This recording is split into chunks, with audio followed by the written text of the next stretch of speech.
He stood in the middle of the room, lights shimmering like stars around him. My heart raced as I watched, because in that moment, he wasn't mine. He leaned in, and before I could breathe, his lips touched hers, in front of everyone. The laughter, the clinking glasses, the applause, it all blurred into silence. I froze, invisible, erased, as if I never existed in his world. My chest burned, my eyes begged for answers, but he never looked my way. That kiss shattered something in me I thought could never break our love. Welcome to the Untold Love. If you're new here, don't forget to subscribe, like, and share your thoughts in the comments. Every story here hides a truth untold. I still remember the first time our paths crossed, as if it happened just yesterday. It wasn't dramatic, not like the movies where hearts race and violins play in the background. No, it was quiet, almost ordinary. And yet, it was in that very ordinariness that something extraordinary happened. He walked into the room, not even noticing me at first. I was just another face, lost in the crowd. But when his eyes finally met mine, it felt as though time paused for a heartbeat. Not because he was the most handsome man there, but because in that single glance, I felt something I couldn't name, a recognition, maybe, like meeting a soul I had known before. We didn't speak much that day, just a few polite words, an exchange of smiles, nothing anyone else would remember. But when I went home that night, I couldn't stop replaying his voice in my mind. Soft, steady, with a warmth that felt strangely familiar. And the way his smile lingered, it wasn't just a smile, it was a question, a possibility, a promise that perhaps life was about to change. Days passed, and somehow, our lives kept pulling us back into each other's orbit.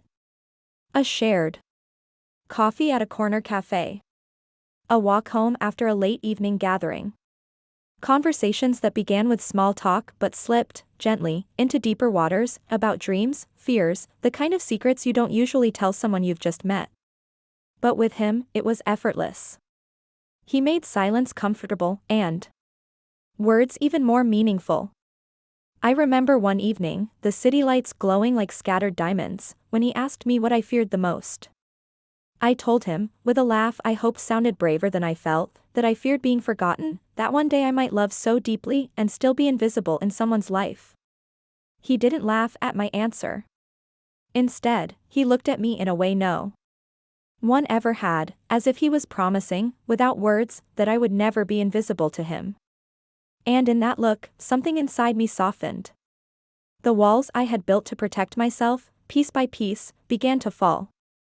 Because here was someone who didn't just see me, he understood me. There were little things too. The way he remembered the exact way I liked my tea, with just a hint of sweetness. How he noticed when I was tired even before I said a word.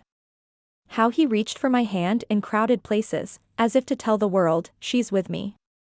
I didn't even realize when the lines blurred between friendship and something more. It wasn't marked by a grand confession or some sudden revelation. No, it was in the gentle ways he showed up, the quiet ways he cared, the endless ways he made me feel that maybe, just maybe, I was worth loving. Looking back, those early days feel like a dream, a delicate, fragile one I never wanted to wake up from. Because in those moments, it seemed as though love had finally found me, wrapped in the warmth of his presence, in the certainty of his smile, and in the beginning of us. If the beginning of us was a spark, then what followed was a fire, gentle at first, then steady, and soon, it warmed every corner of my life. Those days, those golden days, I carry them in my heart like pressed flowers in an old book. They were fragile, fleeting, but oh, how beautifully they bloomed. We spent endless evenings talking about everything and nothing. Sometimes it was about the future, his dreams of traveling the world, mine of writing stories no one had ever heard. Other times, it was about the little things, favorite songs, childhood memories, the kind of movies that made us cry. But no matter the topic, being with him felt like breathing after holding my breath too long. It was natural, necessary, life-giving. There were nights when we walked under the streetlights, shadows stretching and dancing along the pavement, his hand firmly holding mine. And it was in those walks that I realized I wasn't just falling in love. I was finding home. Not in a place, not in a promise, but in a person. In him. He had this way of making the world feel softer. When everything around me seemed heavy, he was the lightness. When I doubted myself, he believed in me more than I did. And when I felt small, he looked at me as if I was the only thing that mattered. I remember one particular night, the sky scattered with stars like secrets waiting to be told. He stopped, took my hand, and simply whispered, "You're my forever." No grand speech, no dramatic gesture. Just those 3 words, raw and sincere. And I believed him. With every beat of my heart, I believed him. Because in that moment, forever didn't feel impossible, it felt inevitable. We made promises, not of riches or grand houses, but of small, ordinary things, Sunday morning breakfasts, stolen kisses in crowded places, laughter echoing in rooms that belonged only to us. And I thought, isn't that what true love is? Not the loud, flashy declarations, but the quiet, consistent truth of 2 souls choosing each other, again and again. There were moments of pure magic, too. The first time he told me he loved me, it wasn't planned. We were arguing about something silly, and I turned away, frustrated. And out of nowhere, he blurted it out, "I love you." Just like that. It silenced me, disarmed me, melted me. I laughed through tears, because how could something so powerful arrive so unexpectedly? Those days felt eternal.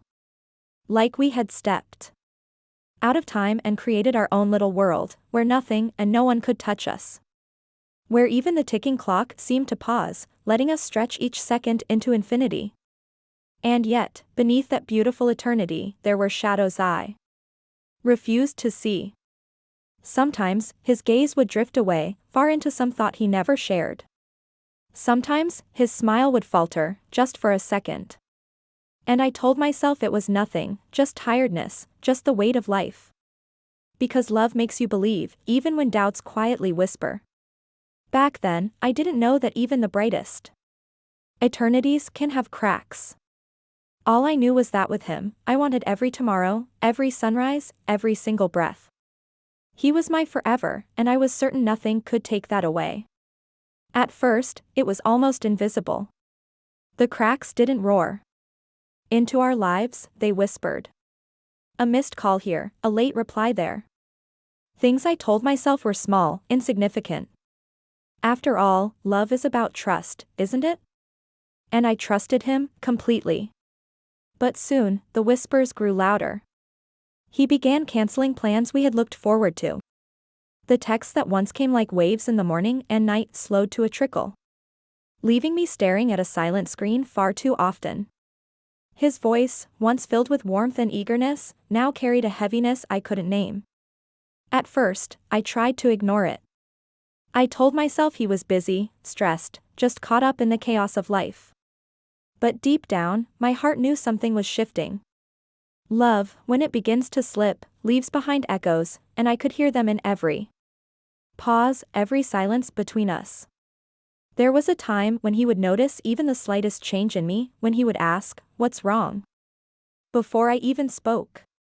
But now, when I asked him the same question, he would smile faintly and say, "Nothing.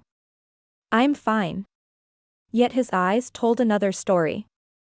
Eyes that once lit up at the sight of me now looked away too quickly, as if hiding something I wasn't meant to see. I tried to be patient, to believe in the man I had fallen in love with. I cooked his favorite meal one evening, thinking maybe the comfort of our little rituals would bring him back to me.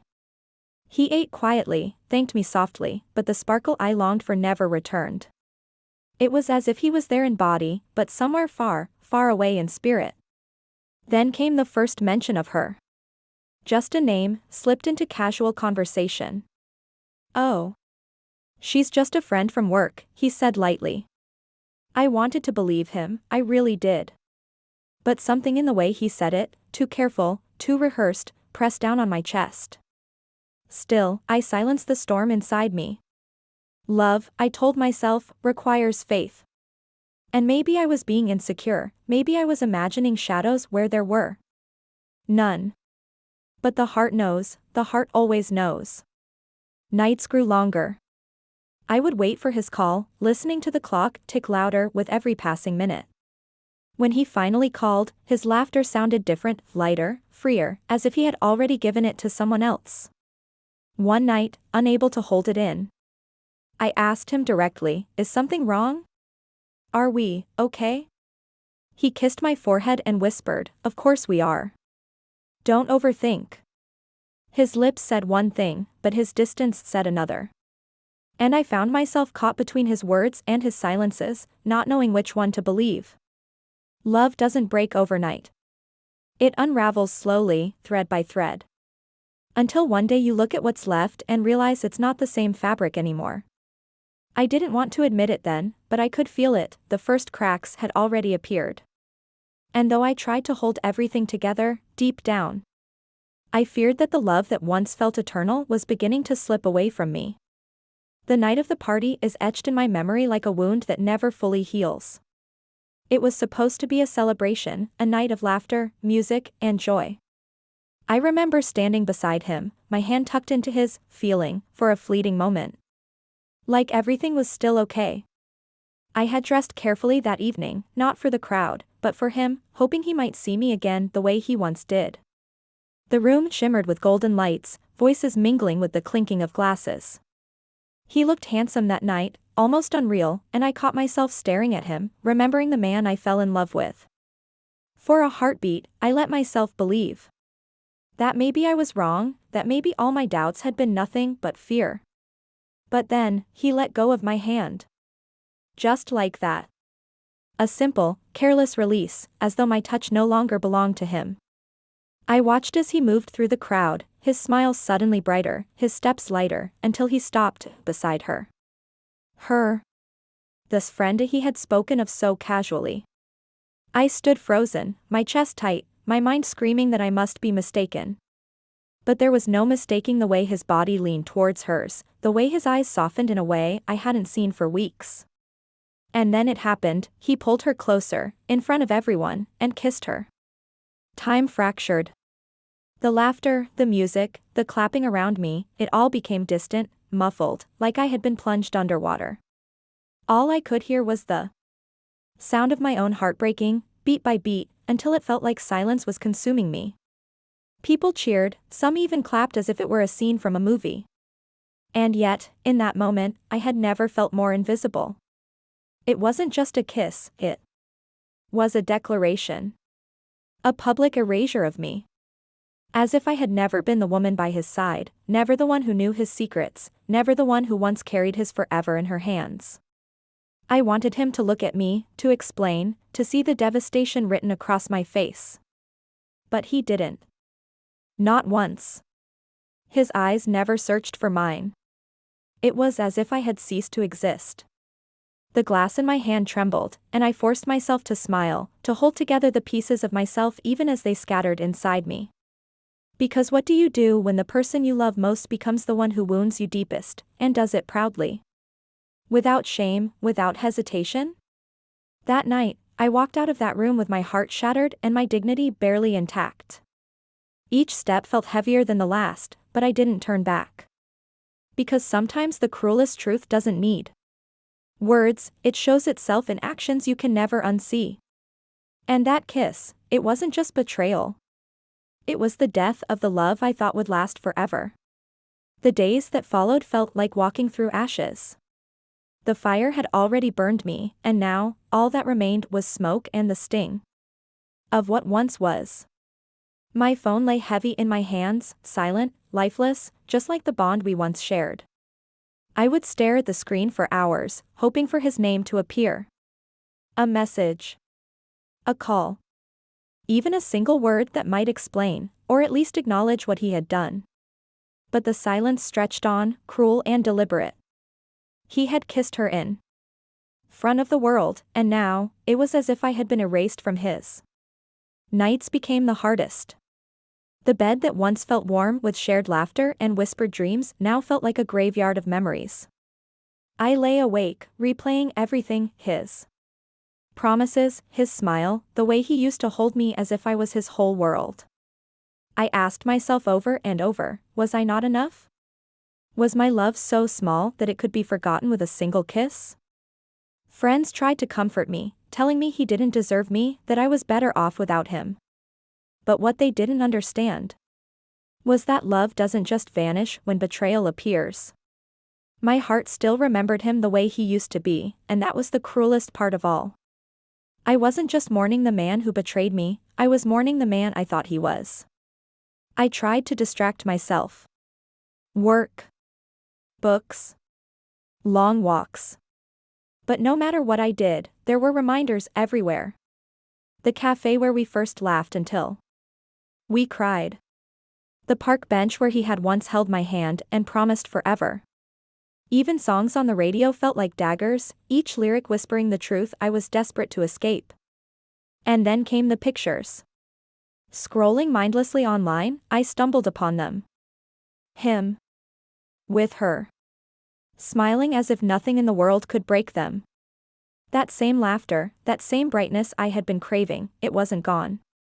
He hadn't lost it. He had just given it to someone else. My hands shook as I closed the screen, my chest tight with rage and sorrow. How could he so easily replace me? How could he make me feel like I was a mistake, like our love had been nothing more than a placeholder for his real happiness? The world kept moving, but I felt stuck. My days were painted in shades of gray, and every corner of my life seemed to echo with his absence. Yet, somewhere deep inside, a tiny flicker began to stir, a whisper reminding me that maybe, just maybe, this wasn't the end of me. Because heartbreak, as brutal as it is, doesn't just destroy, it also reveals. And while he had chosen to erase me, I began to realize that I still had a choice. I could let his betrayal define me, or I could rise from it. At that time, I wasn't ready for strength. I was still drowning. But even in the drowning, there was a quiet truth, I was still alive. And maybe, one day, that would be enough to start again. Healing didn't arrive like a sunrise. It wasn't sudden or magical. It was slow, uncertain, almost invisible at first, like the way a wound begins to knit itself together under the skin before you can see it. For weeks, I carried the weight of his betrayal like a shadow that refused to leave. But one morning, staring at my reflection, I realized I was still here. Broken, yes. But breathing. Alive. That moment didn't erase the pain, but it shifted something inside me. I began to see myself not as the girl he abandoned, but as the woman who survived. I started with small steps, taking long walks without my phone. Writing down every thought that haunted me, learning to sit in silence without filling it with his memory. And slowly, I began to reclaim the parts of me I thought I had lost. The laughter that once belonged only to him returned in fragments. The dreams I had put on hold, waiting for his forever, became mine again. Even the way I carried myself changed, I was no longer waiting for someone to notice me. I was noticing myself. Then, one evening, the unexpected happened. His name flashed across my screen after weeks of silence. My hands trembled as I picked up the phone. His voice was hesitant, almost guilty. He asked how I was, said he missed me, that he wanted to explain. For a moment, the old ache surged back, tempting me to believe, to hope. But I realized something, love is not about who breaks you and then comes back with apologies. Love is about who never makes you feel invisible in the first place. So I didn't answer his questions. I didn't let him pour his excuses into the wounds he had created. I simply told him, gently but firmly, that some doors, once closed, cannot be opened again. Then I hung up. And in that silence that followed, I felt something I hadn't felt in months, peace. It wasn't about revenge. I didn't need him to suffer. It wasn't about hate either, I didn't want to carry that weight. It was simply about choosing myself. For once, I wasn't the woman begging to be seen. I was the woman who finally saw herself. People think closure comes from others, from hearing the right words or seeing regret in their eyes. But the truth is, closure comes the moment you decide you don't need it anymore. So I walked forward. Without him. Without the shadows of what we used to be. I wasn't naive, I knew there would still be nights when memories returned, when the ache of betrayal whispered through my chest. But I also knew that those whispers would fade, and what remained would be me. Stronger. Wiser. Whole. He had kissed her in front of everyone and acted like I didn't exist. But I do exist. I exist in every heartbeat that still carries hope. In every step I take toward a future he can no longer touch. And maybe that's the greatest victory of all. There comes a moment, after all the storms have passed, when you finally see the world with new eyes. That moment didn't come to me quickly, it took months of aching, nights of sleepless questions, and mornings where I had to force myself to get out of bed. But eventually, it came. I realized that pain doesn't define me. Betrayal doesn't define me. Even he doesn't define me. What defines me is how I chose to rise after being shattered. There was a time I thought my story ended with him, that every chapter of my life would circle back to his name. But I was wrong. The truth is, some people are just chapters. They're not the whole book. And once you understand that, you stop holding on so tightly to something that was never meant to last. I began to live differently. Not perfectly, not without scars, but with more honesty. I stopped pretending I was okay when I wasn't. I stopped forcing myself to smile when my heart was bleeding. Instead, I allowed myself to feel fully, deeply. Because healing isn't about running from pain. It's about facing it until it no longer owns you.